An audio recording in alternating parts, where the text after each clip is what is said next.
नमस्कार। इस big breaking में आप सभी का स्वागत करता हूं और कल रात से बिल्कुल एक टर्निंग पॉइंट की तरह देखा जा रहा है इजराइल और ईरान के युद्ध को।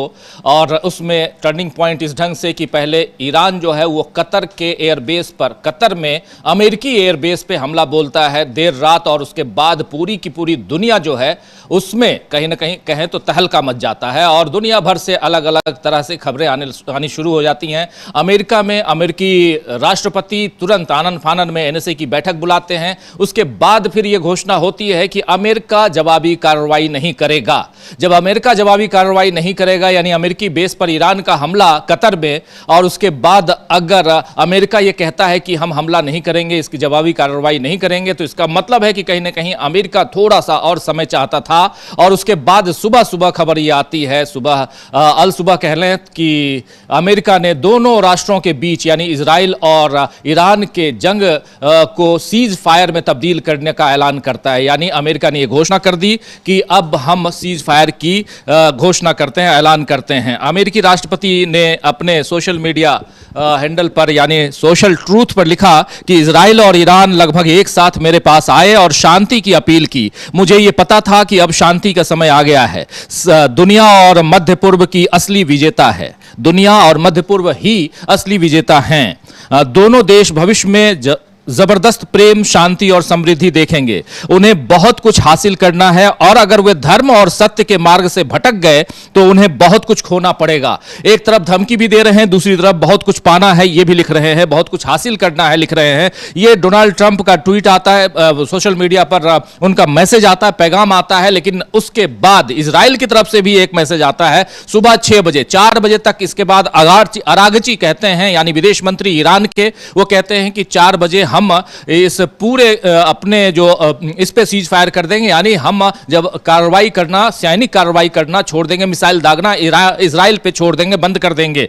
लेकिन 6 बजे एक ट्वीट आता है आईडीएफ का, इजरायली सेना का बयान आता है जिसमें कहा जाता है कि कुछ देर पहले हमने ईरान से इजराइल की ओर दागी गई मिसाइलों की पहचान की। खतरे को रोकने के लिए रक्षात्मक प्रणाली सक्रिय कर दी गई है। लोगों को निर्देश दिया गया है कि वे सुरक्षित स्थान पर चले जाएं और अगले आदेश तक वहीं रहें। यानी ईरान ने सीज फायर को नहीं माना और ईरान इजराइल की तरफ हमला बोल दिया।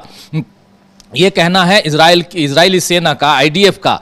लेकिन क्या सचमुच यहां ईरान और इजराइल के बीच युद्ध समाप्त हो गया है? यह एक बड़ा सवाल इसलिए यहां पे खड़ा होता है क्योंकि एक तरफा सीज फायर का ऐलान जैसे भारत और पाकिस्तान के दरमियान किया गया था डोनाल्ड ट्रंप की तरफ से, वैसा ही यहां भी नजर आ रहा है। और इस एक तरफा सीज फायर को कम से कम ईरान तो नहीं मान रहा है। ईरान ने हालांकि कहा था कि 4 बजे सुबह तक हम अपनी जवाबी कार्रवाई को बंद कर देंगे और इसके बाद शायद वो सीज फायर की ओर बढ़े। लेकिन ईरान की इस बात को अमेरिका किस ढंग से देखता है, इजराइल किस ढंग से देखता है, ये सारी बातें हम आप तक पहुंचाएंगे। तो सबसे बड़ी खबर कि ये जो दोनों देशों के बीच, इजराइल और ईरान के बीच जो जंग है उसमें एक नया ट्विस्ट है, नया मोड़ है और इससे दुनिया चकित रह गई है। अमेरिका चाहता है और खासकर डोनाल्ड ट्रंप चाहते हैं कि किसी भी ढंग से उनको नोबेल का शांति पुरस्कार मिल जाए। सीज फायर की घोषणा करते हैं वो, लेकिन दूसरी तरफ सीज फायर की घोषणा का अंजाम यह होता है कि नहीं मानते हैं ईरान के supreme leader Khamenei, ayatollah Ali Khamenei नहीं मानते हैं। और वो अगर मान जाते तो अब तक बात कुछ और होती। इजराइल लगातार चाह रहा है कि किसी भी ढंग से सीज फायर हो जाए क्योंकि इजराइल यहां पस्त होता हुआ दिखाई दे रहा है। तो ये सारी घटनाएं और इस घटनाक्रम को यहां तक पहुंचाने में एक बहुत बड़ा हाथ जो है वो ईरान का कतर के एयरबेस, कतर के में अमेरिकी एयरबेस पर हमला बोलना। कल एक के बाद एक 6 मिसाइलें दागी गई कतर में, कतर के अमेरिकी एयरबेस पर। और उसके बाद अमेरिका में अचानक आनन फानन में मीटिंग बुलाई जाती है राष्ट्रपति ट्रंप की तरफ से। लेकिन अमेरिका का कानून यह बताता है कि अगर आप किसी भी दूसरे देश पर किसी भी ढंग से युद्ध थोपते हैं या जवाबी कार्रवाई करते हैं तो अमेरिकी कांग्रेस से आपको परमिशन लेना होगा, सीनेट से परमिशन लेना होगा। लेकिन इससे पहले जब ईरान के ऊपर, ईरान के 3 परमाणु संयंत्रों के ऊपर अमेरिका ने जो बम दागे थे अभी रविवार की सुबह, उसके लिए डोनाल्ड ट्रंप ने कोई परमिशन नहीं लिया था। इसलिए यहां पर एक बहुत इंपॉर्टेंट बात यहां आती है कि अगर अब फिर से डोनाल्ड ट्रंप बिना किसी परमिशन के, अपने अमेरिकी कांग्रेस के परमिशन से अगर आगे बढ़ते हैं, तो डोनाल्ड ट्रंप के लिए इंपीचमेंट तक का रास्ता, यानी महाभियोग तक का रास्ता खुल जाता है, यानी उनको उनकी कुर्सी से हटाने का रास्ता ओपन हो जाएगा और उनके विरोधी जो हैं वो बहुत ताकतवर हो जाएंगे, जबकि अगले साल वहां चुनाव होना है। ऐसे में डोनाल्ड ट्रंप भी फूंक फूंक कर कदम रखेंगे और वो रख भी रहे हैं, लेकिन एक तरफा घोषणा करते हुए डोनाल्ड ट्रंप जो बात कह रहे हैं, ये बात बहुत इंपॉर्टेंट है और यहां से कहीं ना कहीं डोनाल्ड ट्रंप अपनी बात जिस भी ढंग से रखें, जिस भी सुप्रीम लीडर के रूप में रखने की कोशिश करें, लेकिन स्थिति यह बनती है कि ये देखिए अयतुल्ला सैयद खामनेई का ट्वीट, कल का ट्वीट है, जिसमें वो कह रहे हैं कि जो लोग ईरान के इतिहास और कौम से वाकिफ हैं, ये अयतुल्ला सैयद अली खामनेई का कहना है कि जो लोग ईरान के इतिहास और कौम से वाकिफ हैं वो जानते हैं कि ईरानी कौम कभी शिकस्त तस्लीम नहीं करती। यानी जो लोग ईरान से वाकिफ हैं, ईरान के इतिहास से वाकिफ हैं, यहां की जनता से वाकिफ हैं, वो जानते हैं कि ईरानी कौम जो है, वहां की जनता कभी भी शिकस्त तस्लीम नहीं करती, शिकस्त को कबूल नहीं करती है। ये कह रहे हैं अयतुल्ला सैयद अली खामनेई, जो सुप्रीम लीडर हैं ईरान के।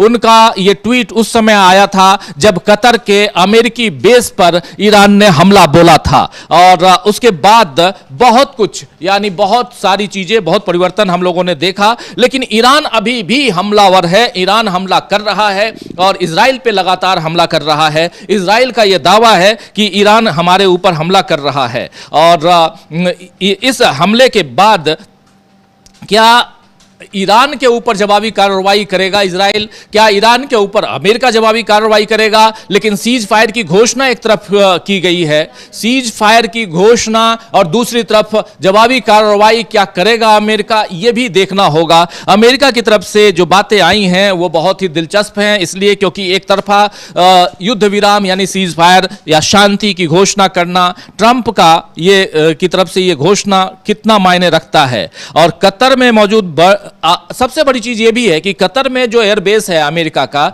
3 दिन पहले यह खबर आई कि अमेरिका ने कतर के अपने एयरबेस से अपने जो विमान हैं, जो युद्धक विमान हैं, उसको हटा लिया है। जेट फाइटर्स जेट जो है उसको हटा लिया है, वहां से अपने सैनिकों को हटा लिया है। तो इससे लग रहा था कि कहीं ना कहीं वहां कुछ गड़बड़ है और यह भी माना जा रहा है कि जो परमाणु बम जो गिराए गए थे, परमाणु ठिकानों पर जो बम गिराए गए थे अमेरिका की तरफ से, तीनों पे, फोर्डो, नतांज और इस्फिखान से, इन तीनों पर कतर की तरफ से ही गिराया गया था। यानी पहले अमेरिका का जो युद्धक विमान था वो कतर के अपने अमेरिकी एयरबेस पे आया और वहां से फिर ईरान की टेरिटरी में आता है, गिराता है और फिर चला जाता है। इसीलिए ईरान ने यहां बदले की भावना से सीधा कतर के अमेरिकी बेस पर हमला बोला कल रात को।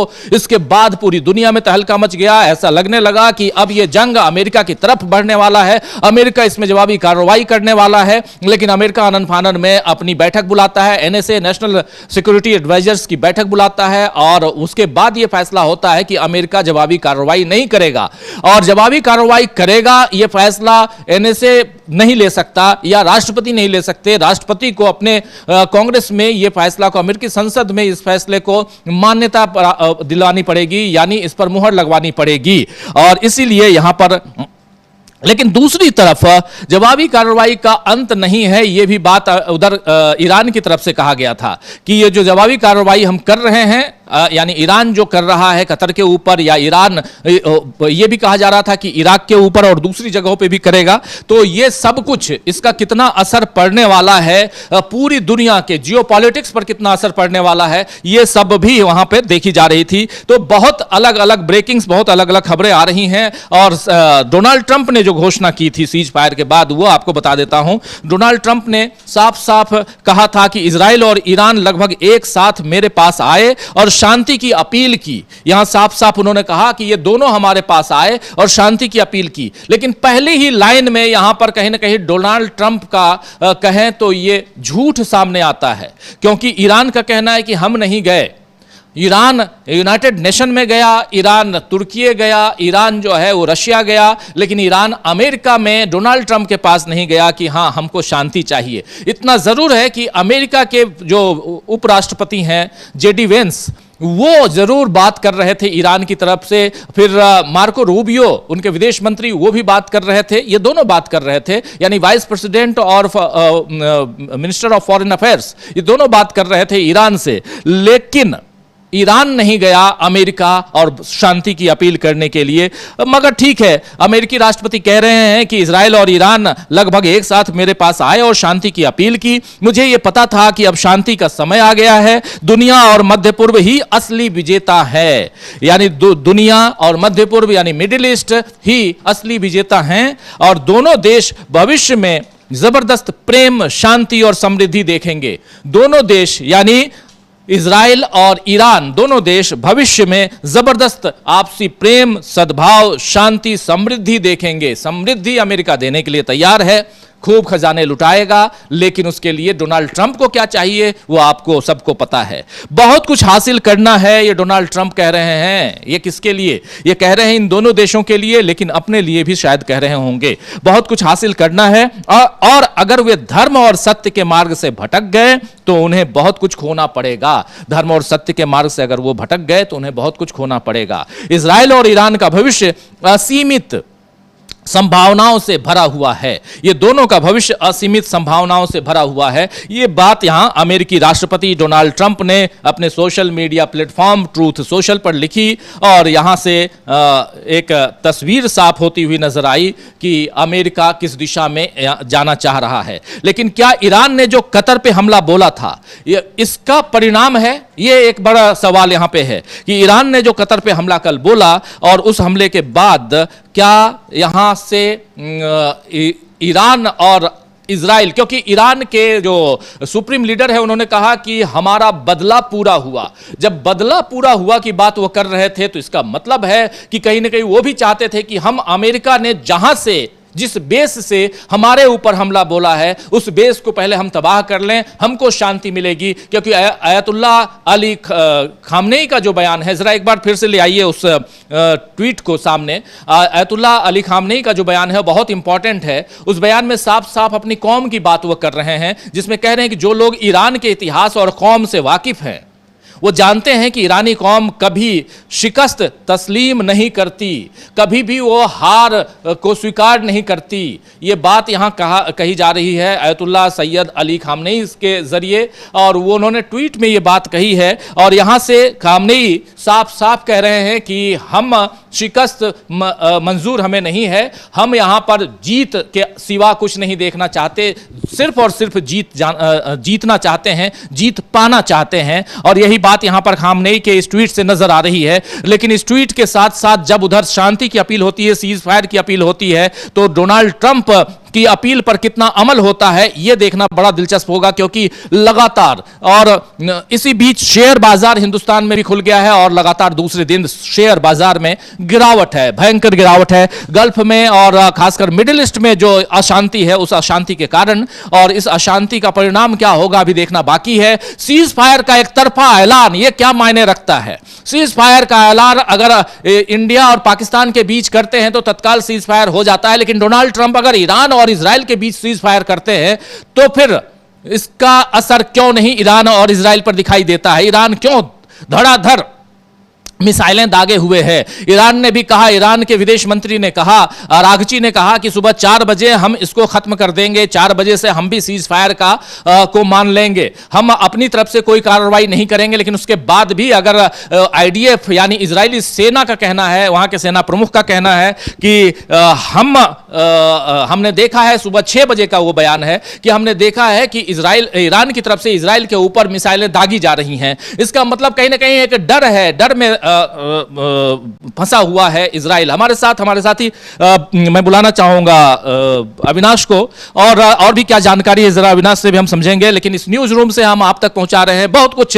और रात से हम लोग देख रहे हैं अविनाश की स्थिति यहां पर दूसरी परिवर्तित होती हुई नजर आ रही है। कतर जो है वो आगे घुटने पे आता हुआ नजर आ रहा था, क्योंकि कतर के बेस पे, सीधे अमेरिकी बेस पे हमला बोलना कतर, और ऐसा लग रहा था कि कहीं मिडिल ईस्ट में जंग न छिड़ जाए। जो मुस्लिम कंट्रीज इनके साथ थे, सऊदी अरब ने भी इस बात की आलोचना कर दी थी कि ईरान को ऐसा नहीं करना चाहिए था। कुछ और मुस्लिम कंट्रीज ने की थी, लेकिन ये वो इराक ने भी आलोचना कर दी थी। लेकिन इराक हो, सऊदी अरब हो, कतर हो, ओमान हो, इन सब में अमेरिकी बेस है। आप और हम अच्छी तरह से जानते हैं अमेरिकी बेस पर हमला बोलना, इसका मतलब साफ साफ था कि ईरान ने एक वो दुखते रग पे हाथ देना जिसको कहते हैं ना, वो कर दिया था। अमेरिका के ऊपर सीधे अमेरिका में जाके हमला नहीं बोलना, बल्कि अमेरिकी सेंटर्स पे, उन बेस पे हमला बोलना जिसका इस्तेमाल आप कल को ईरान के खिलाफ कर सकते हैं, उस पे हमला बोलना। इसके क्या मायने, और उसके बाद एक तरफा सीज फायर का यहां पर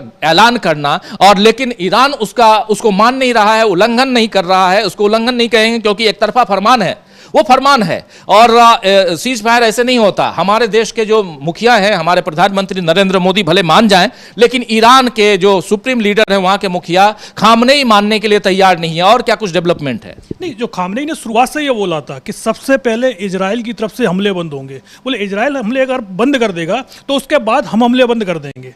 तो सीज फायर का मामला तो इजराइल के ऊपर ही डला हुआ था कि इजराइल जब तक घुटने नहीं टेकेगा तब तक ईरान की तरफ से हमले जारी रहेंगे। और डोनाल्ड ट्रंप का भी जो बयान आया है उसमें उसके बाद से इजराइल ने हमले बंद कर दिए, ईरान तो उसके बाद भी हमले कर रहा है। तो अभी तक खामनेई यही देख रहे हैं कि अगर इजराइल 12 घंटे तक हमले नहीं करेगा तो उसके बाद ईरान अपनी तरफ से हमले बंद कर देगा। और साफ कह दिया है खामनेई ने कि हमने इजराइल के साथ कोई समझौता नहीं किया है। हम शुरुआत से बोल रहे हैं कि हम शांति चाहते हैं, लेकिन सबसे पहले इजराइल को अपने हमले बंद करने होंगे। और वही बात डोनाल्ड ट्रंप ने बोली है कि सीज फायर हो रहा है, 12 घंटे के अंदर दोनों पक्ष एक एक करके हमले बंद करेंगे। और इजराइल ने तो हमले तुरंत ही बंद कर दिए। और सबसे बड़ी बात तो ये है कि जो डोनाल्ड ट्रंप इसका क्रेडिट लेने की कोशिश कर रहे हैं, लेकिन हकीकत ये है कि इस पूरे मामले में रूस का सबसे बड़ा हाथ रहा है।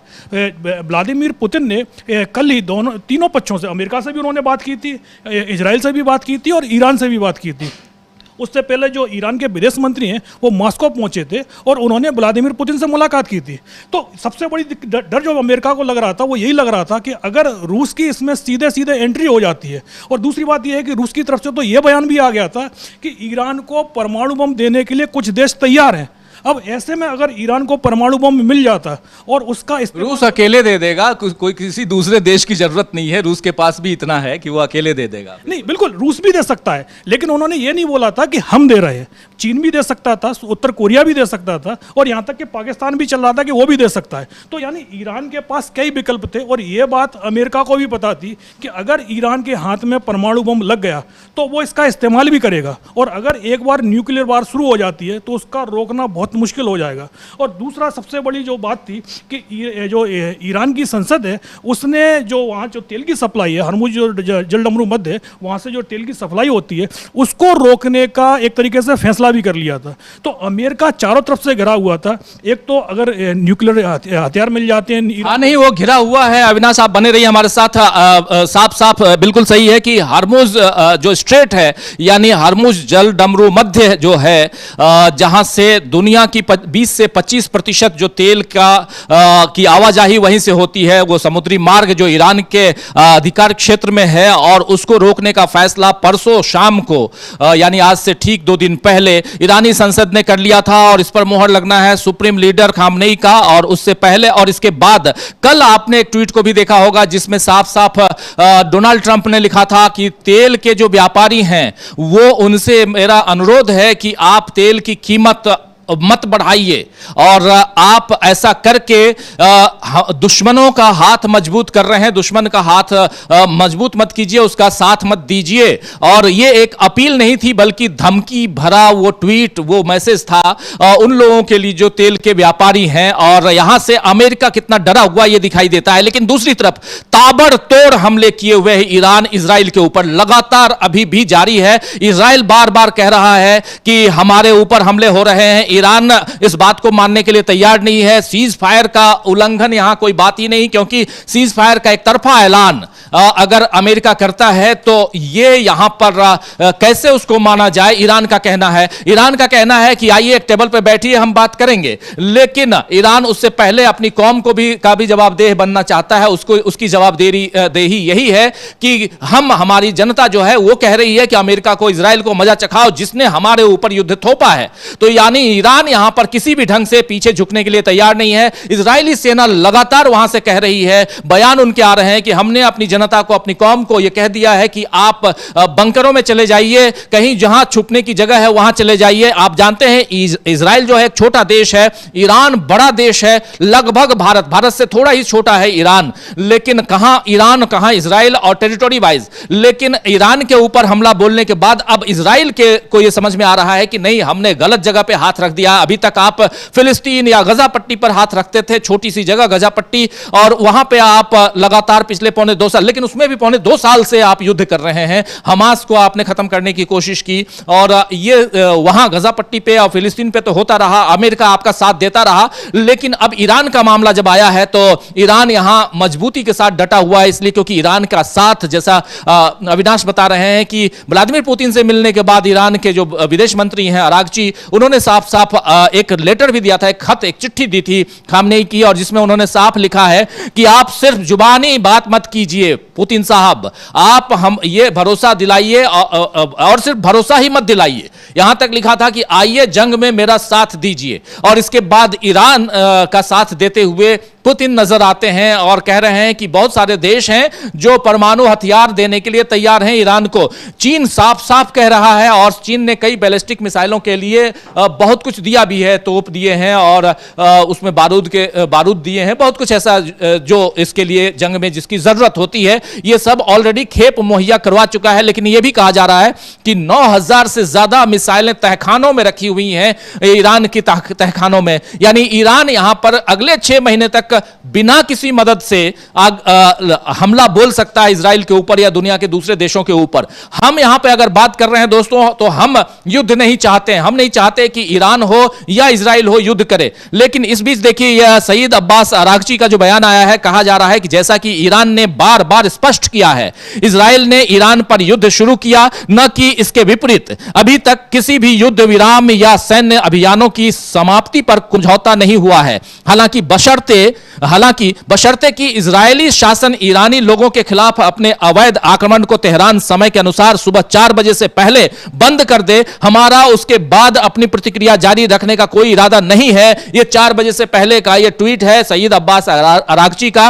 और कह रहे हैं हमारे सैन्य अभियानों की समाप्ति पर अंतिम निर्णय बाद में लिया जाएगा। यानी सैन्य अभियानों की समाप्ति जो है उस पर हम अंतिम निर्णय बाद में लेंगे, ये कह रहे हैं अरागची। लेकिन उसके बाद जो आता है वो ईरानी सेना की तरफ से मैसेज आता है कि एक तरफ आप कह रहे हैं, दूसरी तरफ यहां तो यह दिख रहा है कि आप धड़ाधड़ मिसाइलें दागे हुए हैं। नहीं बिल्कुल, क्योंकि ये सीधा शुरुआत से जो हमने आप बताया है कि पहले इजराइल को हमले बंद करना है। जिस तरीके का बयान आया है ईरान के विदेश मंत्री का कि 4 बजे के बाद से इजराइल को हमले बंद करने हैं, उसके बाद हम इस पर फैसला करेंगे।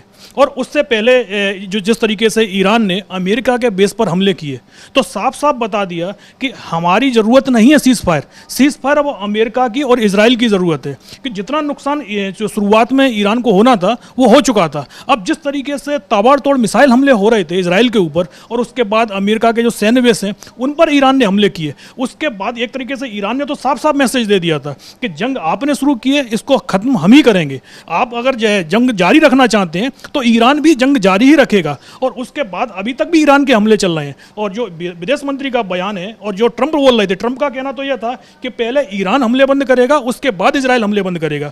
लेकिन यहाँ उल्टा दिखाई दे रहा है।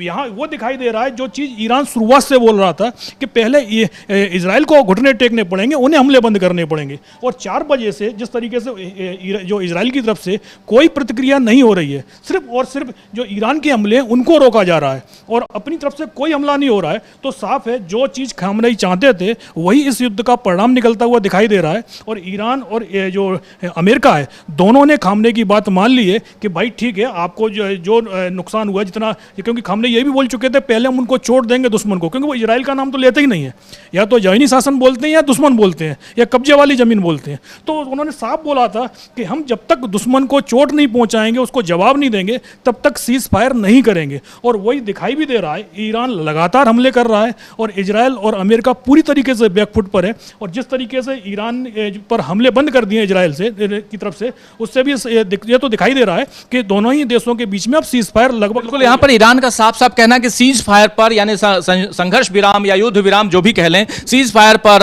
अभी तक कोई भी आधिकारिक इसके अंत की घोषणा नहीं हुई है। हमसे किसी ने कोई बात नहीं की है, एक तरफा सीज फायर को हम नहीं मानेंगे। ईरान का यह बयान बहुत बड़ा बयान है। ईरान साफ साफ कह रहा है कि एक तरफा सीज फायर हम नहीं मानेंगे, और इसीलिए यहां, लेकिन उसके बाद भी ईरान ने कहा था कि हम इस अपने सैन्य अभियान को एक छोटा सा विराम देंगे सुबह 4 बजे, और सुबह 4 बजे, लेकिन सुबह 6 बजे वहां इजराइल से खबर यह आती है कि ईरान अभी भी तोप दागे हुए, अभी भी मिसाइलें दागे हुए है, और एक नहीं कई शहरों पे दाग रहा है, और इसीलिए वहां अफरा तफरी का आलम है इजराइल में। और इजराइल को यह उम्मीद थी कि डोनाल्ड साहब ने अगर ट्रंप साहब ने अगर घोषणा कर दी है सीज फायर की तो ईरान मान जाएगा, लेकिन ईरान कह रहा है कि जब तक हम अपने दुश्मन को मजा नहीं चखाएंगे, घुटने नहीं टेकवाएंगे, तब तक हम इस मसले को आगे बढ़ाते रहेंगे, यानी इसमें पूर्ण विराम नहीं होगा। सुबह 4 बजे की भी घोषणा जब अरागची ने अपने ट्वीट के जरिए की थी,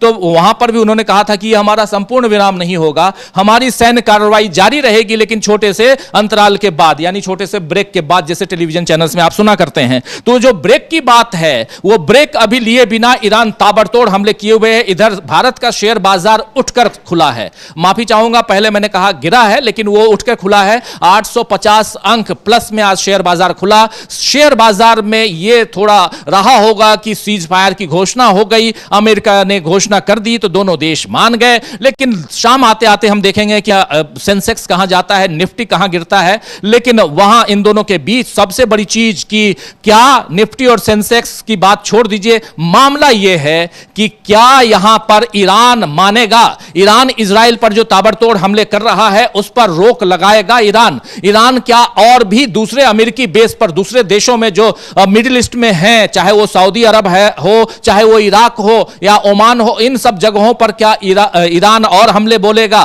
क्योंकि ईरान दिन में भी हमला बोलता है, रात में भी हमला बोलता है। ईरान का आप देख लो, दिन दहाड़े हमला बोलता है, क्योंकि अभी तक हम लोग यही देख रहे थे कि इजराइल रात को हमला बोल रहा था ईरान के ऊपर, और इजराइल ने कहा कि हमने उनके परमाणु, सबसे बड़ी बात यह भी थी दोस्तों, आप जो बाद में जुड़े हैं, आप लोगों के लिए यह खबर बहुत पहुंचाना बहुत जरूरी है कि देर रात कतर के अमेरिकी एयरबेस पर ईरान हमला बोलता है, और उसके बाद अमेरिका और वहां के राष्ट्रपति अपने एनएसए को, नेशनल सिक्योरिटी एडवाइजर्स की मीटिंग बुलाते हैं, और उसके बाद यह फैसला होता है कि हम इस जंग में नहीं कूदेंगे, हम जवाबी कार्रवाई नहीं करेंगे। लेकिन सुबह होते होते खबर यह आती है कि अमेरिका ने कहा है कि अब सीज फायर, और इस सीज फायर की घोषणा करते हुए डोनाल्ड ट्रंप ने क्या कुछ लिखा है, जरा वो आपको हम बता देना चाहते हैं। डोनाल्ड ट्रंप ने सोशल ट्रूथ पे लिखा है साफ साफ कि ये देखिए, इजराइल और ईरान लगभग 1 घंटे एक साथ मेरे पास आए और शांति की अपील की।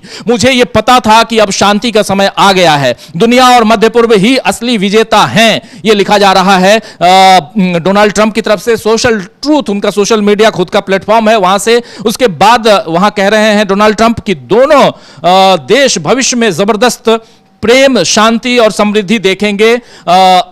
उन्हें बहुत कुछ हासिल करना है, और अगर वे धर्म और सत्य के मार्ग से भटक गए हैं तो उन्हें बहुत कुछ खोना पड़ेगा।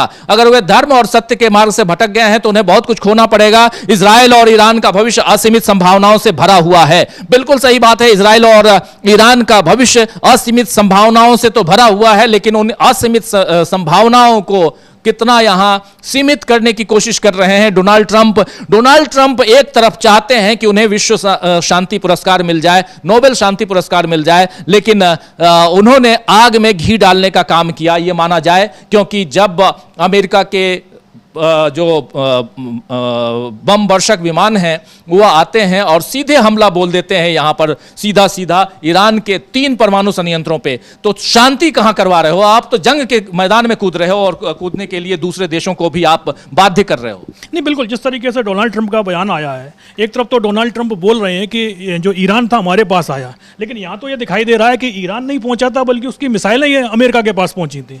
उसने मिसाइल हमले किए हैं और उसके बाद ट्रंप का जिस तरीके से बयान आ रहा है कि वो सीज फायर कर रहे हैं, तो ये सीज फायर अमेरिका कर रहा है कि इजराइल कर रहा है? ट्रंप को भी ये बताना चाहिए कि हमला ईरान ने किया है और दूसरी तरफ जो डोनाल्ड ट्रंप हैं वो सीज फायर का ऐलान कर रहे हैं। और सबसे बड़ी बात तो ये है कि जिस तरीके से अमेरिका ने अपने बम वर्षक भेजे ईरान के ऊपर और बम गिराए, सबसे बड़ी बात यह है कि आप उनके परमाणु संयंत्रों पर हमला कर रहे थे। अगर रेडिएशन लीक का मामला सामने आता तो फिर उसकी जिम्मेदारी किसकी होती? बिल्कुल आप सही कह रहे हैं, लेकिन इस बीच हमारे साथी प्रशांत टंडन जी भी जुड़ गए। प्रशांत जी, आपका स्वागत है इस कार्यक्रम में। सुबह सुबह ब्रेकिंग न्यूज लेकर हम आए हैं सीधे न्यूज रूम से, और हमारे तमाम साथी जो जुड़े हुए हैं अलग अलग जगहों से, अलग अलग शहरों से, अलग अलग देशों से, आप सबका भी स्वागत है, इस्तकबाल है, गुड मॉर्निंग, सत श्री अकाल आप लोगों को। और सबसे बड़ी बात कि ईरान ने ताबड़तोड़ हमले करना जारी रखा है और उधर अमेरिकी राष्ट्रपति डोनाल्ड ट्रंप साफ साफ कह रहे हैं कि हम अब सीज फायर की घोषणा कर रहे हैं। डोनाल्ड ट्रंप ने social media platform truth social पर इसकी जानकारी दी और उन्होंने कहा कि अब दोनों देशों के बीच शांति और शांति की अपील करने के लिए दोनों देश मेरे पास आए, एक एक कर एक साथ आए और अब हम सीज फायर का ऐलान करते हैं। लेकिन इसके बाद इजराइल में जो खुशी का आलम होना चाहिए था वो नहीं दिखाई दे रहा है। प्रशांत जी, इजराइल जो है यहां पर साफ साफ अब फिर से कह रहा है, गिड़गिड़ाता हुआ नजर आ रहा है, कह रहा है इजराइल कि अभी भी दागे जा रहे हैं मिसाइल उधर से पाकिस्तान, माफी चाहूंगा, ईरान की तरफ से। और लेकिन यहां मुस्लिम कंट्रीज जितने भी हैं, खासकर जो मिडिल ईस्ट के कंट्रीज हैं, वो यहां पर परेशान दिखाई दे रहे हैं क्योंकि कतर के ऊपर, अमेरिकी बेस के ऊपर इन्होंने हमला तो बोला था कल, लेकिन वैसे ही ये सऊदी अरब और दूसरे देशों को भी ये लग रहा है कि अमेरिकी बेस पर हमारे यहां भी ईरान हमला ना बोल दे। ईरान के इस रुख को आप कैसे देखते हैं? और उन सबके बीच ये जो एक तरफा लीडर बनने की कोशिश कर रहे हैं डोनाल्ड ट्रंप, उसके लिए क्या कहा जाए? नहीं है मैच के कि वो सीटी बजा देंगे और टीमें पवेलियन में वापस चली जाएंगी। सीज फायर अगर होगा तो दोनों पक्षों के, तीनों पक्षों के बातचीत से होगा। जी, बातचीत नहीं हुई है। मुझे ये मालूम है कि इजराइल और अमेरिका के बीच में बातचीत हुई है। नेतन्याहू का खुद फोन गया है ट्रंप के पास, लेकिन ईरान की तरफ से किसकी बातचीत हुई है ये खबरों में नहीं है, पहली बात। दूसरी बात कि सीज फायर अगर होगा तो सीज फायर बातचीत के बाद होगा, उसमें ईरान कुछ चीजें करवाएगा, शर्तें रखेगा। शर्तें ये होंगी कि उसका जो न्यूक्लियर प्रोग्राम है जिसमें हमला किया फॉर्दो पे और 2 और न्यूक्लियर साइट्स पे अमेरिका ने, तो वो न्यूक्लियर प्रोग्राम को कंटिन्यू करने की शर्त मनवाएगा अमेरिका से। दूसरी बात कि वो फिलिस्तीन का मसला असली मसला है, फिलिस्तीन के मसले पे कुछ चीज लेकर ईरान आना चाहेगा।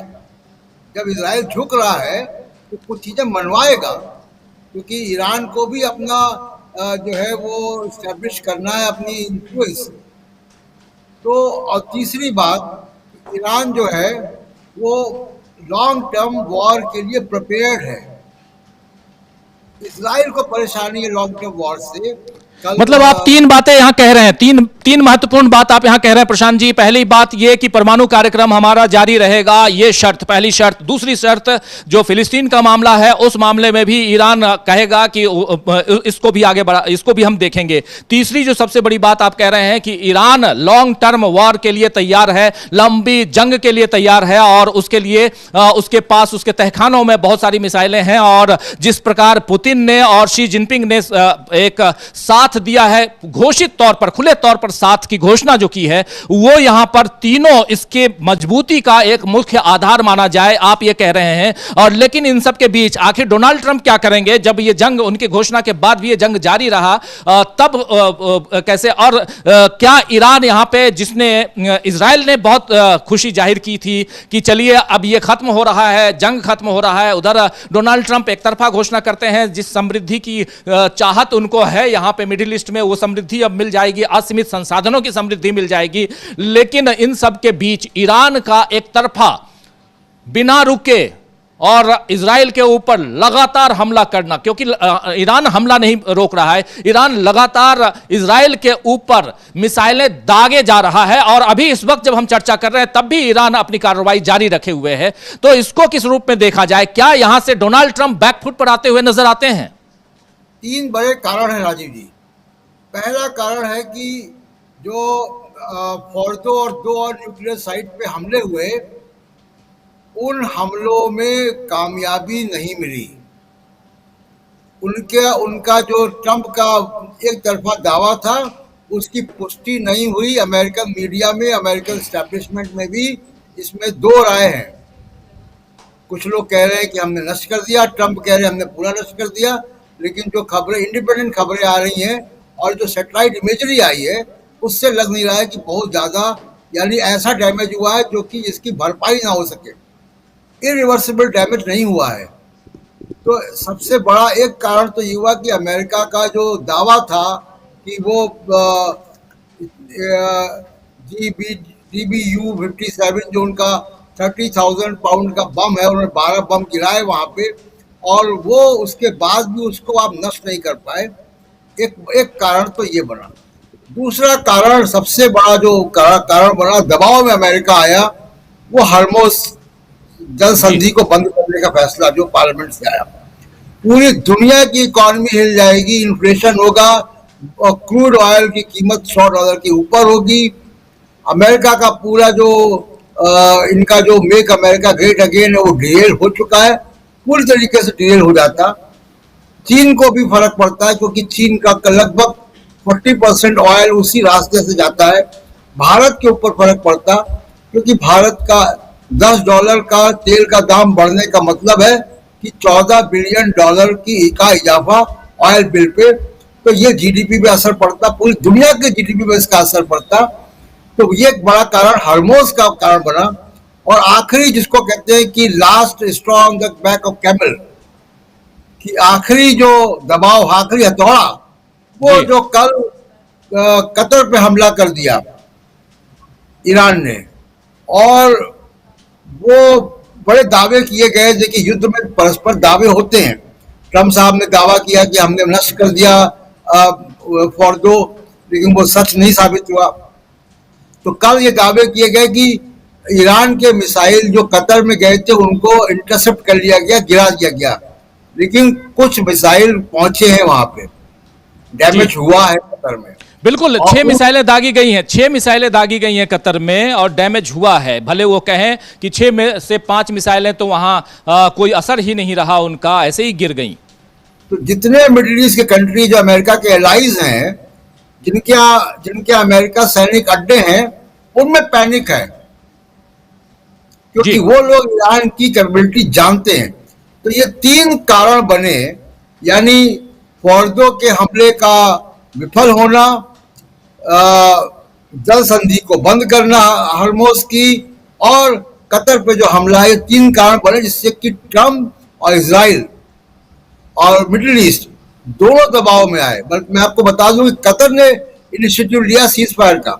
जी, लेकिन इस बीच एक बड़ी खबर ये आ रही है कि ईरानी संसद ने जो परमाणु अप्रसार संधि है उसको खत्म करने का जो ये था प्रस्ताव था, उसको पास कर दिया है। यानी प्रस्ताव पास कर दिया गया है ईरान की संसद से कि हम अब परमाणु अप्रसार संधि को खत्म करते हैं और यहां से हम अपने परमाणु कार्यक्रमों को, न्यूक्लियर जो इनका कार्यक्रम है उसको हम आगे बढ़ाएंगे। ये वहां पर उसकी संसद ने, ईरानी संसद ने इसको भी पास कर दिया है, इस प्रस्ताव को। यानी अब ईरान, जो अभी आप 3 पॉइंट रख रहे थे प्रशांत जी, उन्हीं 3 पॉइंट्स पे ईरान बढ़ता हुआ नजर आ रहा है। पहली बात कि हमारे परमाणु कार्यक्रम जारी रहेंगे, न्यूक्लियर कार्यक्रम हमारे जो हैं वो जारी रहेंगे, ये यहां पर पहली शर्त होगी। और साफ साफ ईरान का यह भी कहना है कि किन शर्तों के आधार पर, किन बिना के आधार पर आपने साफ साफ कह दिया कि सीज फायर। और दूसरी तरफ डोनाल्ड ट्रंप अभी फिर लिखते हैं 47 मिनट पहले, 1 घंटा पहले, कि हमारे जो B-2B बम वर्षक पायलट्स हैं, उसके बिना, उनके काम के बिना, उनके बम गिराए बिना ये डील संभव नहीं थी।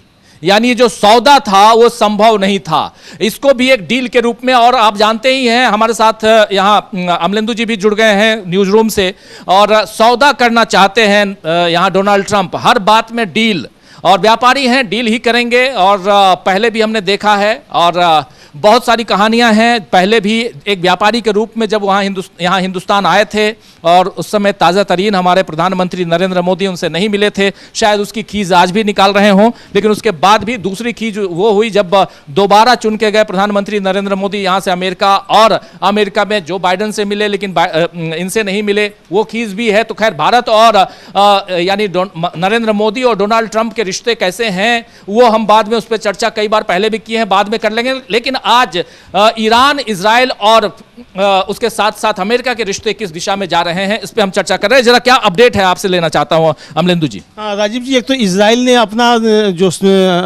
आकाश है वो बंद कर दिया है, एयर स्पेस जो है उसने बंद कर दिया है। और 3 लोगों की जान जाने की खबर है ईरान के हमले में, इजराइल में जो मिसाइल हमले हुए हैं। और नेतन्याहू ट्रंप की घोषणा के बाद से गायब हैं, खामोश हैं एकदम, वो दिखाई नहीं पड़ रहे हैं कहीं भी।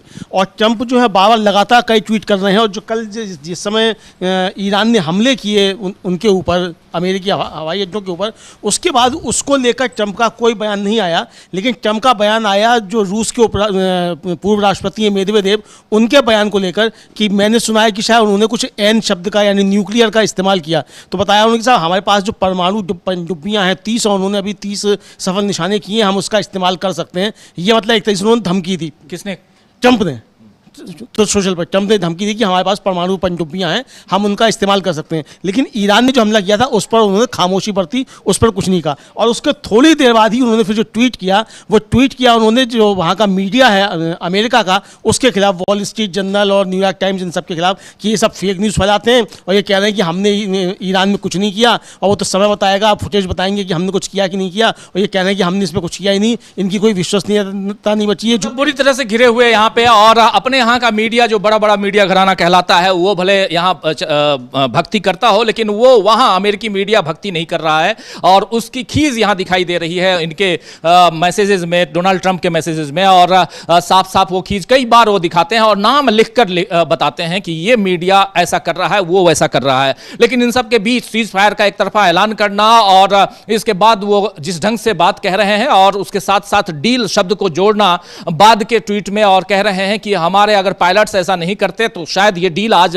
पक्की नहीं हो पाती। और लेकिन डील पक्की हुई है कि नहीं हुई है ये तो ईरान बताएगा, क्योंकि ईरान लगातार अपने मिसाइल्स जो हैं वो इजराइल के ऊपर दागे हुए हैं। और अब चूंकि दिन का समय है, और ऐसे में ईरान की संसद ने इस प्रस्ताव को पारित कर दिया है जिसमें हमारा परमाणु कार्यक्रम जारी रहेगा, और हम किसी भी ढंग के ऐसे एनपीटी या इन सब चीजों से हम बाहर निकलते हैं। और ये बात कहना अपने आप में बहुत बड़ी बात होती है प्रशांत जी, जब ईरान अपनी चीजों को साफ साफ क्लियर दिखा रहा है। यानी इस युद्ध में ईरान अपनी एक रेखा खींच रहा है, एक लाइन खींच रहा है ईरान, और बता रहा है कि हम यहां हैं और यहां से आगे निकलने के लिए आपको हमारी इन शर्तों को मानना होगा। जैसे अभी अमलेंदु जी कह रहे हैं कि नेतन्याहू जो इजराइल के पीएम है, प्रधानमंत्री हैं, वो दिखाई नहीं दिए और अभी तक कल से लेकर आज तक उनका कोई बयान नहीं आया है। ये सच है कि उनके बयान को मैं भी खोज रहा था, आप भी शायद खोज रहे होंगे, उनका बयान नहीं आया है। लेकिन साथ साथ इतना है कि डोनाल्ड ट्रंप लगातार मैसेज पे मैसेज, पैगाम पे पैगाम दिए जा रहे हैं, अलग अलग ट्वीट कर रहे हैं। कुछ और ट्वीट है और इससे पहले वो अब जो सुबह उन्होंने ट्वीट किया, मतलब यहाँ के सुबह के अनुसार, और उन्होंने ट्वीट किया कि इजराइल और ईरान लगभग एक साथ मेरे पास आए और कहा कि शांति। बिल्कुल बिल्कुल, जरा मैं बोलूंगा कि स्क्रीन पे ले आइए वही जो शांति की अपील की है, उस अपील का यानी सीज फायर का, इजराइल और ईरान लगभग एक साथ मेरे पास आए और शांति की अपील की। मुझे यह पता था कि अब शांति का समय आ गया है, दुनिया और मध्य पूर्व ही असली विजेता हैं। ये सीज फायर की घोषणा के समय दोनों देश भविष्य में जबरदस्त प्रेम, शांति और समृद्धि देखेंगे। उन्हें बहुत कुछ हासिल करना है और अगर वे धर्म और सत्य के मार्ग से भटक गए तो उन्हें बहुत कुछ खोना पड़ेगा। यह बात यहां पर डोनाल्ड ट्रंप कह रहे थे कि अगर वे धर्म और सत्य के मार्ग से भटक गए तो उन्हें बहुत कुछ खोना पड़ेगा। इजराइल और ईरान का भविष्य असीमित संभावनाओं से भरा हुआ है। इजराइल और ईरान का भविष्य असीमित संभावनाओं से भरा हुआ है और यही मैं पहले भी कह रहा था कि वो असीमित संभावनाओं को क्या डोनाल्ड ट्रंप भी देख रहे हैं। डोनाल्ड ट्रंप भी चाहते हैं कि इजराइल और ईरान के भविष्य से थोड़ा सा हाथ अपना भी उसमें से कुछ निकाल लिया जाए। लेकिन ये सीज फायर का जो ऐलान किया, ये देखिए उसी जिसका हिंदी हम बता रहे हैं उसी का इंग्लिश यहां पे है और ये उन्होंने सोशल मीडिया प्लेटफॉर्म जो उनका है उस पे उन्होंने लिखा है कांग्रेचुलेशंस के साथ साथ कांग्रेचुलेशंस टू एवरीवन, यहां से उन्होंने शुरुआत की थी और इसके बाद इन्होंने वही सारी बातें लिखी हैं। 12 दिन के युद्ध विराम की आधिकारिक अंत हो जाएगा, लिख रहे हैं कि युद्ध 24 घंटे में पूरी तरह लागू, युद्ध विराम 24 घंटे यानी सीज फायर 24 घंटे में पूरी तरह से लागू हो जाएगा। 12 दिन का ये जो 12 दिन से चला आ रहा युद्ध विराम पूरी तरह से खत्म हो जाएगा। मैं दोनों देशों इजराइल और ईरान को बधाई देना चाहता हूं कि उनके पास वो सहन शक्ति, साहस, बुद्धिमत्ता है जिसे 12 दिवसीय युद्ध कहा जाना चाहिए। इसको बार बार युद्ध कह रहे हैं डोनाल्ड ट्रंप, जिसे ईरान भी आज की तारीख में जंग नहीं कह रहा है।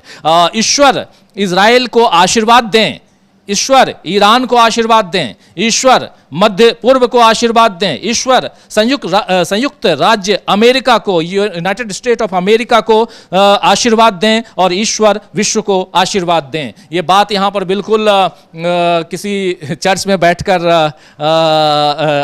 भगवान से फादर की तरह ये बात कर रहे हैं। लेकिन चलिए, ईश्वर सबको आशीर्वाद दें, इसमें कोई बुराई नहीं है। लेकिन सबसे बड़ी बात यह है अमलेंदु जी, फिर आता हूं प्रशांत जी के पास, कि यहां पर एक लंबा चौड़ा ट्वीट लिखकर इन्होंने घोषणा कर दी और अब लग रहा है कि वो घोषणा इनकी अधूरी न चली जाए। वो घोषणा अधूरी चली जाएगी राजीव जी, चूंकि जो ईरान के विदेश मंत्री हैं सैयद अब्बास अरागची, उन्होंने तुरंत ट्वीट किया, अंग्रेजी में ट्वीट किया। उन्होंने कहा कि ईरान ने बार-बार स्पष्ट किया है कि इजराइल ने ईरान पर हमला किया, ईरान ने इजराइल पर नहीं।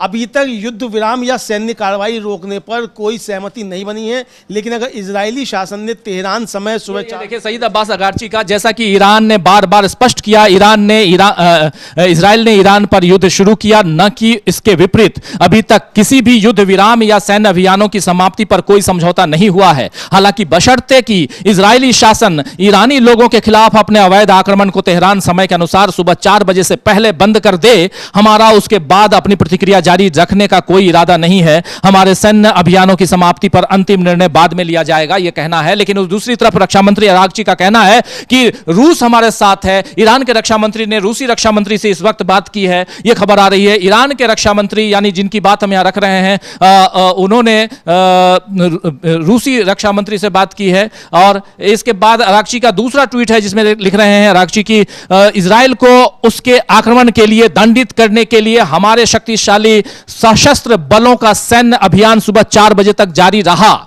मैं सभी ईरानियों के साथ मिलकर अपने बहादुर सशस्त्र बलों को धन्यवाद देता हूं, जो अपने खून की आखिरी बूंद तक हमारे प्यारे देश की रक्षा के लिए तैयार रहते हैं और जिन्होंने दुश्मन के किसी भी हमले का आखिरी मिनट तक जवाब दिया। यानी यहां पर ये इनके इस ट्वीट से साफ लग रहा है प्रशांत जी कि ये इस युद्ध विराम की ओर बढ़ रहे हैं। इस ट्वीट से तो लग रहा है, लेकिन उधर से जो बात आ रही है इजराइल की तरफ से, इजराइल कह रहा है कि यहां युद्ध विराम की अभी कोई भी सुगबुगाहट नजर नहीं आ रही है और ये बार बार मिसाइलें दाग रहा है। तो ये जो आखिरी बाद वाला जो ट्वीट है, एक बार फिर से ले आइए, उसको फिर से पढ़ता हूं, उसके बाद दोबारा प्रशांत टंडन जी के पास आऊंगा। उस ट्वीट को ये देखिए, कह रहे हैं इजराइल को उसके आक्रमण के लिए दंडित करने के लिए हमारे शक्तिशाली सशस्त्र बलों का सैन्य अभियान सुबह 4 बजे तक जारी रहा। मैं सभी ईरानियों के साथ मिलकर अपने बहादुर सशस्त्र बलों को धन्यवाद देता हूं जो अपने खून की आखिरी बूंद तक हमारे प्यारे देश की रक्षा के लिए तैयार रहते हैं और जिन्होंने दुश्मन के किसी भी हमले का आखिरी मिनट तक जवाब दिया।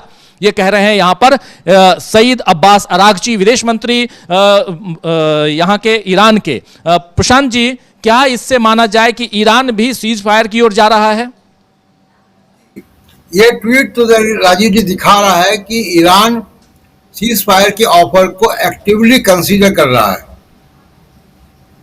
लेकिन मुझे लगता है कि ईरानी लोग नेगोशिएशंस में बहुत माहिर माने जाते हैं। ये मेरा व्यक्तिगत तजुर्बा भी है, मैंने वहां पे देखा है लोगों को।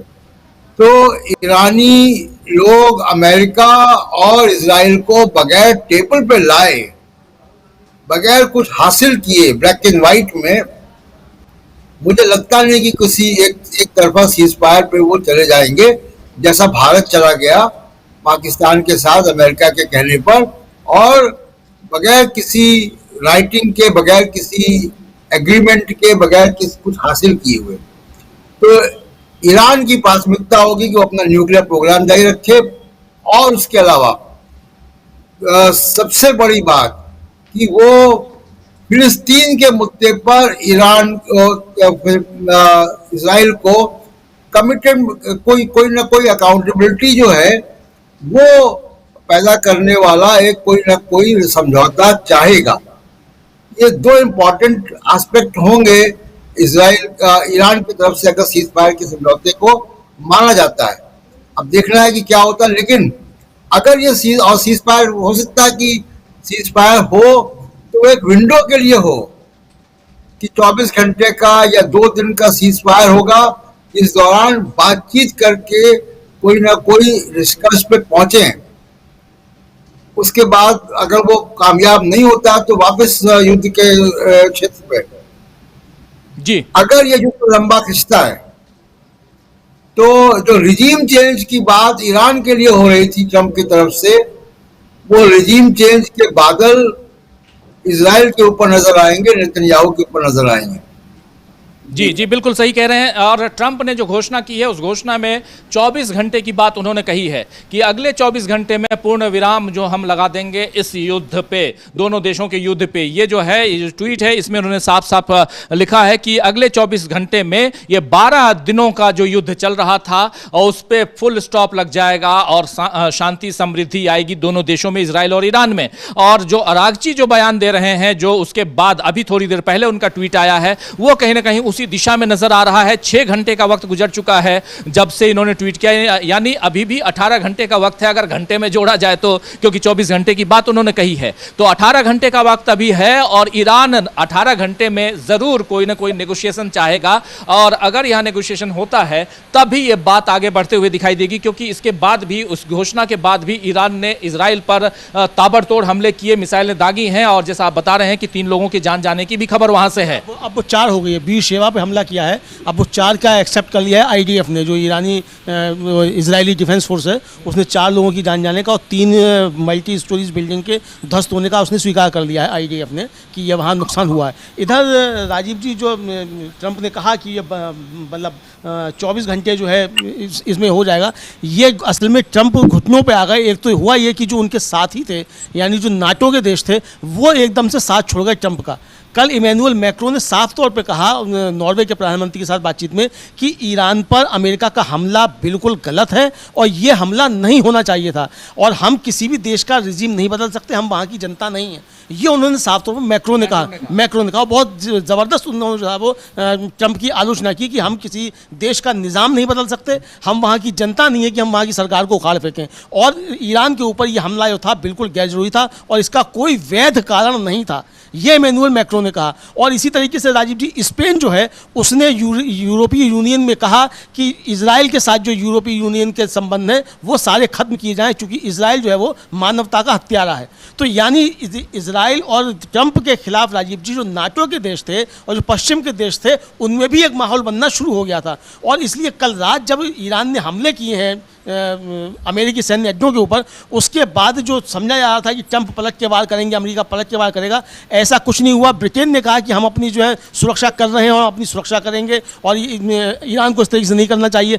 कतर ने हालांकि बहुत तीखी प्रतिक्रिया दी और कतर ने कहा कि हमारे संप्रभुत्व का उल्लंघन किया है ईरान ने, और उसके तुरंत में ईरान ने जवाब दिया कि ये हमारा जो ब्रदर कंट्री है कतर, उसके ऊपर हमला नहीं था, वहाँ जो सैन्य अड्डा है अमेरिका का ये उसके ऊपर हमला था, और हमने कतर के किसी भी नागरिक क्षेत्र को निशाना नहीं बनाया है। और इसके बाद राजीव जी पूरे मिडिल ईस्ट में एयर स्पेस तमाम देशों ने बंद कर दिए, बहरीन ने बंद कर दिया, सऊदी अरब ने बंद कर दिया, कतर ने बंद कर दिया, इराक ने बंद कर दिया, ये सारे एयरवेज जो है बंद कर दिए और अभी भी ये एयरवेज बंद हैं। तो ये डेवलपमेंट इस समय है राजीव जी। ये बिल्कुल ये डेवलपमेंट, लेकिन इस बीच ईरानी मीडिया से खबर ये आ रही है कि ईरान ने सीज फायर को पूर्ण रूप से स्वीकार कर लिया है, ऐसी ईरानी मीडिया से खबर आ रही है। लेकिन ईरानी मीडिया की खबर भी थोड़ा पश्चिम होते हुए हिंदुस्तान तक आती है, और इसमें अभी इंतजार रहेगा प्रशांत जी हम लोगों को कि ईरान इस सीज फायर को कितना मानता है, किन शर्तों पे मानता है, क्योंकि ये तो तय है जैसा आप कह रहे हैं कि ईरानी नेगोशिएशन में काफ़ी आगे रहते हैं, वो बिना नेगोशिएशन के आगे नहीं बढ़ेंगे। जबकि ईरान के रक्षा मंत्री का कहना है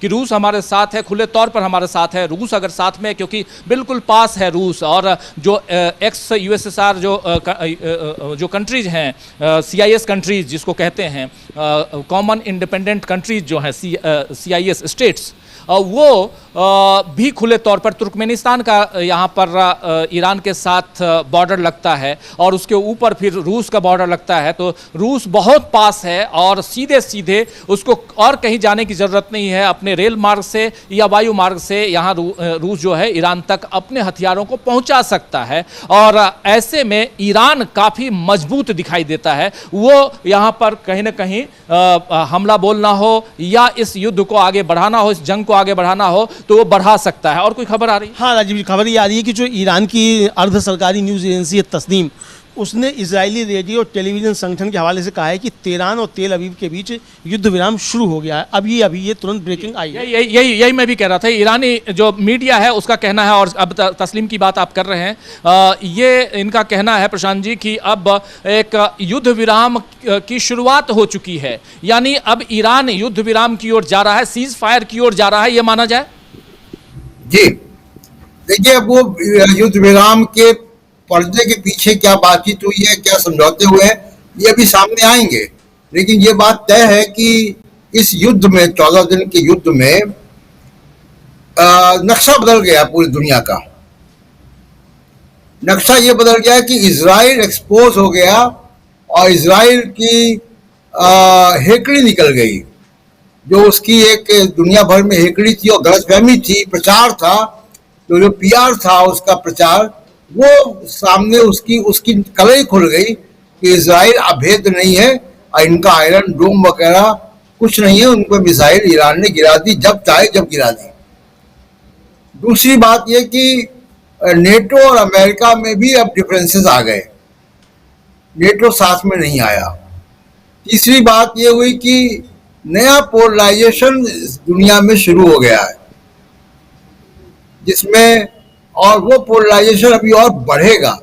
तो इस युद्ध ने जो भी सीज फायर हुआ है, लेकिन ईरान इसमें जो है वो जिसको कहे कि विजयी होकर निकला है, और ईरान ने साबित कर दिया कि इजराइल जो है वो अभेद्य नहीं है, उनके ऊपर भी मिसाइल गिराए जा सकते हैं।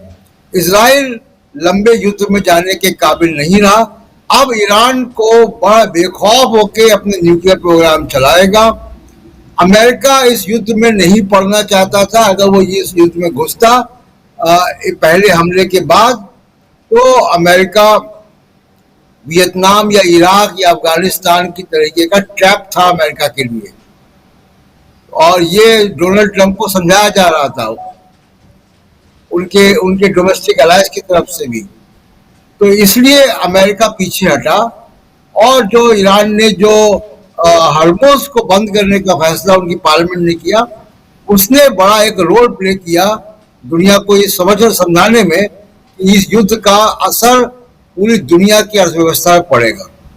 जी जी बिल्कुल बिल्कुल बिल्कुल, युद्ध का असर दुनिया पर पड़ेगा। यहाँ पर ये साफ ईरान की तरफ से अगर देखा जाए तो ईरान में कहीं ना कहीं वहाँ से जो खबरें आ रही हैं वो यही आ रही हैं कि ईरान इस युद्ध विराम की ओर यानी कि शांति की ओर धीरे धीरे बढ़ने की ओर है, वो बढ़ना चाहता है। और जो घोषणा हुई है, इस घोषणा के पीछे पर्दे के पीछे क्या कुछ हुआ है, कौन सी बातें हुई, किन किन शर्तों पर ईरान माना है, किन किन शर्तों पर इजराइल माना है, इन दोनों देशों के बीच शांति की पहल करवाई गई है अमेरिका की तरफ से। अमेरिका ने ईरान के 3 परमाणु ठिकानों पर बम बरसाए और तीनों परमाणु ठिकाने लेकिन उसके बाद भी सुरक्षित कहे जा रहे हैं, जिससे मीडिया में ऐसी खबर आई। तो उसके बाद डोनाल्ड ट्रंप ने इस पर भी चुटकी लेते हुए कहा कि हमारे यहाँ का मीडिया हमारे बारे में, हमारे सैनिकों के बारे में गलत बातें फैला रहा है, फेक न्यूज़ फैला रहा है। और इन सब के बीच डोनाल्ड ट्रंप लगातार अपने सोशल मीडिया ट्रूथ सोशल पर बने रहे और वो अपनी बात लिख रहे हैं। तेल की कीमत बढ़ने पर भी अपनी बात लिखते हैं।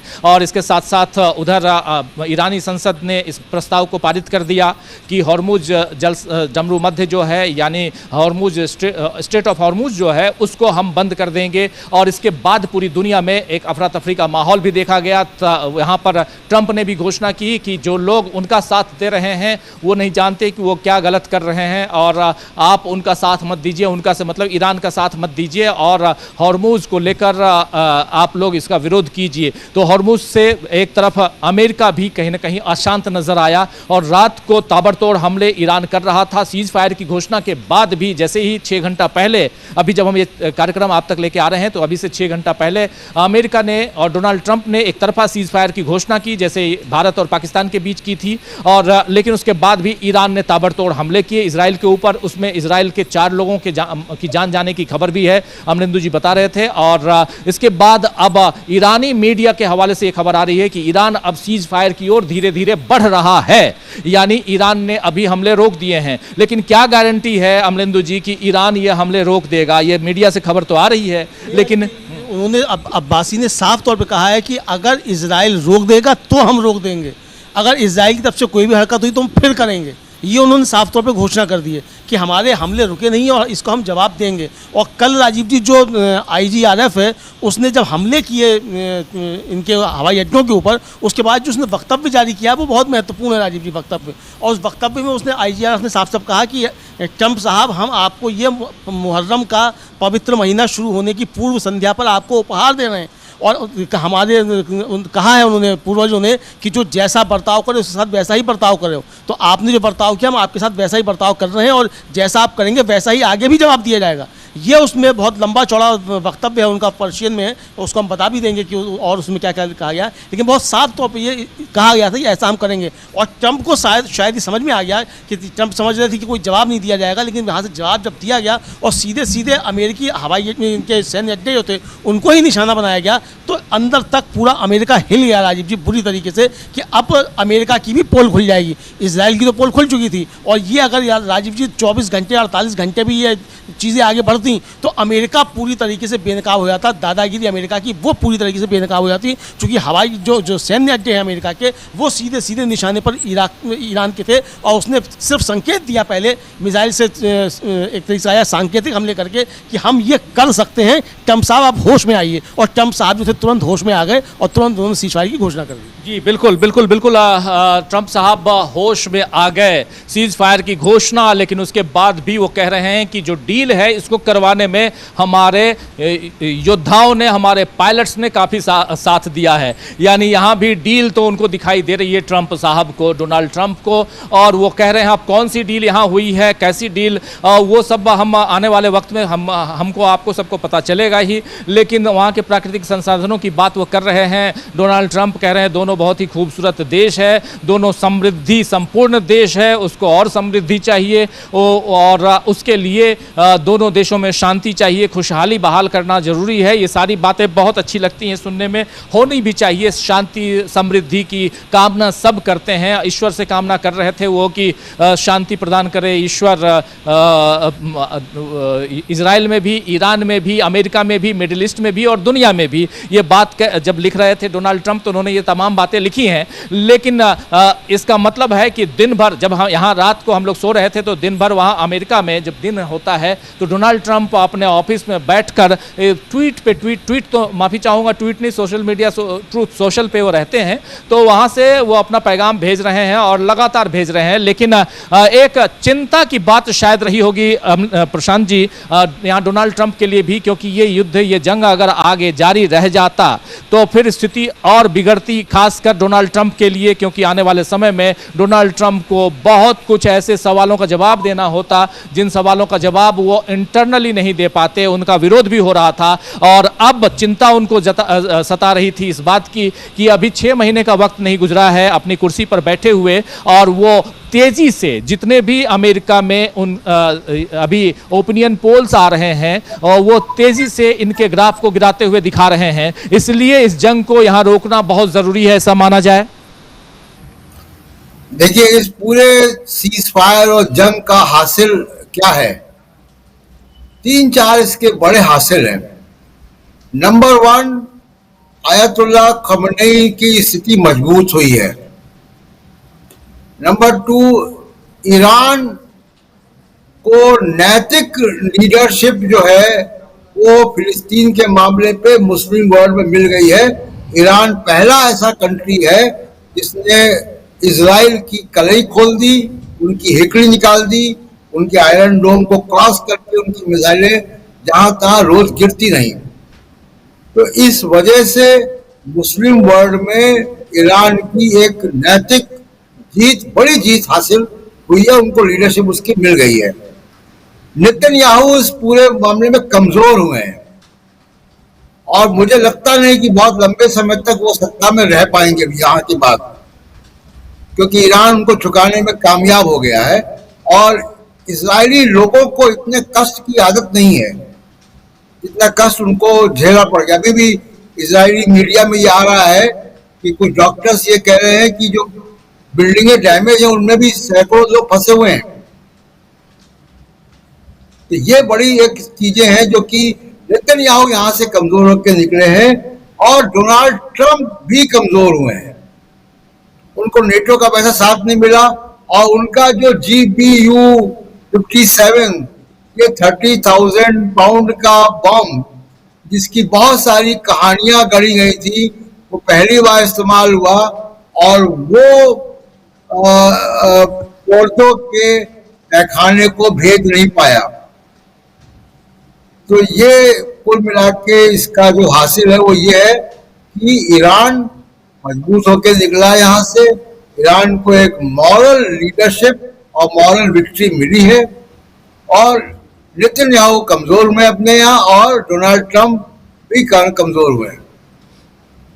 जी जी, बिल्कुल बिल्कुल। यहाँ पर डोनाल्ड ट्रंप की बात हम कर रहे थे कि डोनाल्ड ट्रंप अपने ही राष्ट्र में, अपने ही देश में कैसे कमज़ोर हो गए हैं और उस कमज़ोरी का इलाज वो चाहते हैं कि दोनों देशों के बीच चल रही जंग जो है वो जल्दी से जल्दी रुक जाए और इसके लिए उन्होंने सीज फायर की घोषणा भी कर दी। ज़रूर अंदर खाने दोनों देशों के बीच इनकी बात चल रही होगी और ये माना जा रहा है कि वहाँ के जो उपराष्ट्रपति हैं JD वैंस और साथ में उनके विदेश मंत्री मार्को रूबियो, इन दोनों की लगातार बात दोनों देशों के राष्ट्राध्यक्षों से हो रही थी और उसके बाद कुछ न कुछ इन दोनों देशों के बीच ये फैसला हुआ होगा। ये एक बातचीत उस जगह पे पहुंची होगी जहां ईरान भी सहमत हुआ हो और उधर इजराइल भी सहमत हुआ हो। दोनों देशों के बीच इस जंग में जो सीज फायर का ऐलान किया डोनाल्ड ट्रंप ने, डोनाल्ड ट्रंप जरूर चाहते हैं कि इस वो अपनी फाइल तैयार कर रहे हैं नोबेल के लिए। जब वो भेजेंगे तो उस फाइल में ये भी होगा कि देखो हमने क्या क्या करवाया, किन किन देशों के की जंग को, कॉन्फ्लिक्ट को हमने रुकवाया है और उसमें लंबी चौड़ी, उसमें कांगो और रवांडा से लेकर भारत पाकिस्तान होते हुए अभी ईरान इजराइल तक पहुंचे हैं, क्या रूस और यूक्रेन के बीच की जंग को भी वो रुकवाएंगे? क्योंकि रूस अभी बहुत नाराज हो गया है अमेरिका से और खासकर डोनाल्ड ट्रंप से, तो वो भी देखना होगा। और लेकिन इस जंग को भी, क्योंकि 3 साल से ज्यादा का वक्त रूस और यूक्रेन के बीच भी गुजर चुका है। मगर अगर आते हैं हम इधर ईरान की तरफ, तो ईरान, यहां पर ईरान की मीडिया से के हवाले से जो खबरें आ रही हैं उसमें साफ कहा जा रहा है कि ईरान ने सीज फायर के लिए अपने कदम को आगे बढ़ा दिया है और 24 घंटे का जो वक्त था उस वक्त को, उस सीमा के अंदर ही अपने कदम बढ़ाए हैं। वहां के रक्षा मंत्री, वहां के विदेश मंत्री का यही कहना है कि हम अभी तब तक मिसाइलें नहीं दागेंगे इजराइल के ऊपर जब तक कि वो नहीं हमला बोलता है। यही है जी राजीव जी, बिल्कुल यही है। और इजराइल भी अब सीजफायर की तरफ आगे बढ़ गया है, क्योंकि आईडीएफ ने अपने नागरिकों से कह दिया, जो आईडीएफ का होम फ्रंट कमांड है उसने घोषणा कर दी है कि देश भर में नागरिकों को अब बम शेल्टर्स के करीब रहने की कोई आवश्यकता नहीं है। इसका मतलब कि सीज फायर की तरफ बढ़ चुके हैं दोनों देश, क्योंकि आईडीएफ ने कह दिया कि बम बंकर्स जो हैं आपको उनके पास रहने की आवश्यकता नहीं है। इसका मतलब कि अब ईरान की तरफ से हमला नहीं होगा, ये इजराइल ने घोषणा कर दी है, एक तरीके से कहा जाए। और ये घोषणा तभी हुई है क्योंकि ईरान ने तो पहले ही साफ कर दिया था कि अगर इजराइल रोक देगा तो हम भी रोक देंगे, क्योंकि हमला हमने नहीं किया, शुरुआत इजराइल ने की थी, तो इसलिए रुकना पहले इजराइल को होगा। तो इजराइल रुका है, इजराइल की तरफ से मतलब कोई सूचना गई है ईरान को, और उसके बाद ईरान रुका है, तभी फिर आईडीएफ ने घोषणा की है कि अब नागरिकों को पूरे देश भर में कहीं भी बंकर्स के पास या बम शेल्टर्स जो हैं उनके पास रहने की आवश्यकता नहीं, अब आप खुले में रह सकते हैं। इजराइल ने ये बात कह दी कि अब आप खुले में रह सकते हैं, क्योंकि इजराइल को भी ये लग रहा है कि ईरान ने कह दिया है कि जब तक इजराइल अपनी तरफ से हमला नहीं बोलेगा तब तक हम हमला नहीं बोलेंगे। इसका मतलब है कि इजराइल अपने आप को सेफ जोन मान रहा है कि अब ईरान की तरफ से कोई हमला नहीं होगा, और दूसरी तरफ ईरान भी कह रहा है कि हम हमला नहीं करेंगे। तो इसका मतलब है कि ईरान उस दिशा में अपने कदम बढ़ा चुका है और इजराइल भी उसी तरह बढ़ता हुआ दिखाई दे रहा है। लेकिन दोनों के बीच आखिर बात क्या हुई, इन सब पर हमारी आपकी निगाहें टिकी हुई रहेंगी और हम जल्द से जल्द आप तक वो सारी बातें पहुंचाएंगे, सीधे ईरान से पहुंचाएंगे कि ईरान में अंदर खाने क्या चल रहा है। ईरान से हमारे साथी जुड़ेंगे और अगले कार्यक्रम में हम आप तक ये बात भी पहुंचाएंगे, और बात वो भी पहुंचाएंगे कि आखिर इन दोनों देशों के बीच जो सीज फायर की घोषणा हुई और सीज फायर आखिर हुई कैसे, किन शर्तों पर हुई हैं, वो भी हम आप तक पहुंचाएंगे। तो बहुत कुछ इस कार्यक्रम में, और अब एक छोटा सा विराम, एक छोटा सा ब्रेक लेते हैं और थोड़ी देर बाद फिर हाजिर होंगे ब्रेकिंग न्यूज इसी न्यूज रूम से लेकर, और बहुत कुछ आप तक हम पहुंचाने की कोशिश करेंगे। इस वक्त जब हम ये कार्यक्रम अभी रोक रहे हैं, खत्म कर रहे हैं, तब तक का जो सूरत हाल है वो आप तक हम जरूर पहुंचाना चाहते हैं। सूरत हाल यही है कि दोनों साइड से अभी सीज फायर है, यानी कोई भी मिसाइलें नहीं दाग रहा है, बस इतना है, संघर्ष विराम है। और क्या डोनाल्ड ट्रंप का जो मैसेज था उस मैसेज के आधार पर यह सब कुछ हुआ है, या यहां शर्तें, नियम और शर्तें लागू हुई हैं, यह भी देखना होगा। तो बहुत कुछ अभी आने वाले वक्त में फिर से आपके पास हम मौजूद रहेंगे, आपके साथ मौजूद रहेंगे, और आप तक ईरान इजराइल कॉन्फ्लिक्ट में अमेरिका का क्या योगदान रहा, इन सबको पहुंचाते रहेंगे। बहुत बहुत शुक्रिया आपका अमलेंदु जी, बहुत शुक्रिया प्रशांत जी हमारे साथ जुड़े थे, बहुत बहुत शुक्रिया आप तमाम दोस्त, साथी, शुभचिंतक आप सबका जो जुड़े रहे इस कार्यक्रम में। एक छोटे से ब्रेक के बाद फिर मुलाकात होगी। नमस्कार।